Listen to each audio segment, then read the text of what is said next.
is that there is some discussion about whether or not Australia should be going anywhere near the next Winter Olympics, which will be in China. I'm a great believer that we should. The only sporting boycott I've seriously entertained at the moment is about the Qatar World Cup. A lot of different reasons, including that I think that we have to walk away from this myth that these big, grand global events change countries for the better. It's not the case. Look what happened with the Olympics and China. They turned the internet off during the damn games and nobody seemed to care.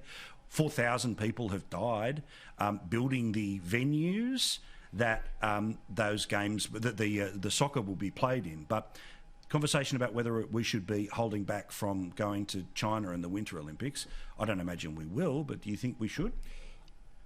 Probably not, unless things dramatically worsen from where they are now. And things aren't good. Let's not, sidestep that either. That if you're a barley producer or a wine producer or, other coal, it's been a tough run and a really unfair run. But you've got to be careful when you mix sport and politics. And I think probably at this stage I would stay in, but keep a watching brief on it. Yeah, I mean, again, what the consequences, of course, would be here, Christy, and essentially we'd be into sort of the American-Russian situation of the dueling games back and forth there.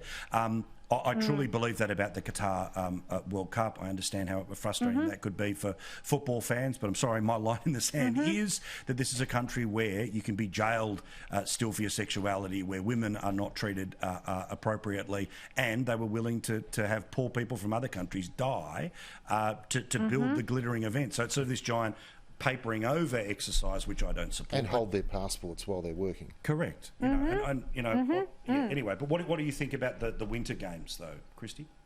I think I'm going to echo Darren's concerns that we do have to be careful when we mix politics and sport. And that goes for a lot of athletes in Australia too, mixing their politics with their sport, and a lot of sporting codes in Australia mixing their politics with sport. And we've seen how dangerous it can be on an international diplomatic level. I think Australia shouldn't act unilaterally in making decisions not to attend. It's obviously devastating for athletes who aren't able to attend the pinnacle of their games, but a lot of athletes around the world are suffering the same fate. But I think as long as it's something that we don't do by ourselves, we need allies in this decision, then perhaps it's something that we should consider.